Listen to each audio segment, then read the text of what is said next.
Right, lads, picture this. Three fellas, Jay, George, and Harris. Three mates who think they know it all. Sound like a right bunch, don't they? Always up to something, always with a plan.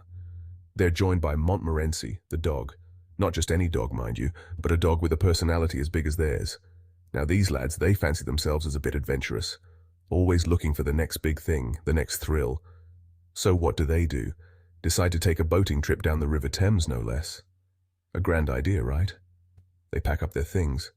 And by things, I mean enough food to feed a small army. Sandwiches, pies, and more. They've got their sights set on a grand adventure, a bit of peace and quiet, and maybe a fish or two. Dreams of catching the big one. What could possibly go wrong, eh? With their confidence sky high, they think they've got it all figured out. Well, as anyone who's ever been on a trip with their mates knows, things don't always go according to plan. Surprises are always around the corner. And these lads, they're about to find that out the hard way. Chaos, confusion, and a whole lot of laughs await them. So, off they set on their grand adventure, filled with excitement and anticipation. The Thames is a grand old river, flowing through the heart of England, with its winding paths and historic charm. They're picturing themselves as the next great explorers, ready to conquer the unknown and make their mark on history. But it's not long before the first mishap occurs, throwing their plans into disarray. Harris, you see, he's in charge of the map, the supposed navigator of this grand voyage, or at least he thinks he is, confidently leading the way.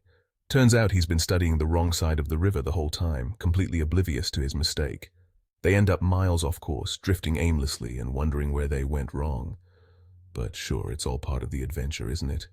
They laugh it off, embracing the chaos. They have a good laugh about it, eventually finding their way back to the right path, their spirits undeterred. And besides, there's plenty more where that came from. The journey is just beginning, with many more laughs and surprises ahead. Now remember all that food they packed? Turns out they've gone and packed everything but the can opener. There they are, starving, with a tin of pineapple staring back at them. Jay tries to open it with a penknife. George suggests smashing it with a rock. Harris, ever the resourceful one, tries to convince them it's not actually pineapple, but some exotic fruit you eat with the skin on.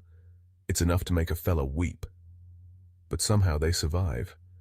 And the stories they tell afterwards, well, they're enough to make your sides split. Section 4. Still making waves today. This book, Three Men in a Boat, it was written over 100 years ago.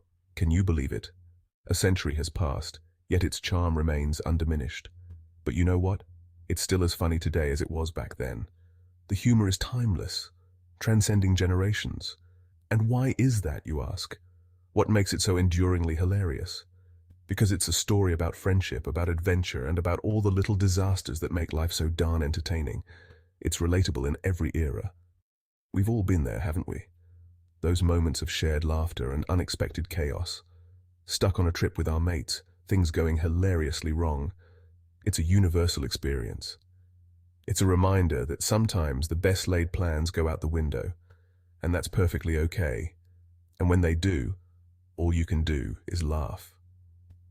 Because in the end, those are the moments that make the best stories. So there you have it. 3 lads, a dog, a river, and enough laughs to fill a book. 3 Men in a Boat is one of those stories that stays with you long after you've finished reading it. It's a reminder that life's too short to take things too seriously. Grab your mates, find your adventure, and don't forget to pack the can opener. And who knows, maybe you'll even be inspired to write your own hilarious tale of misadventure. Just be sure to send me a copy, will you?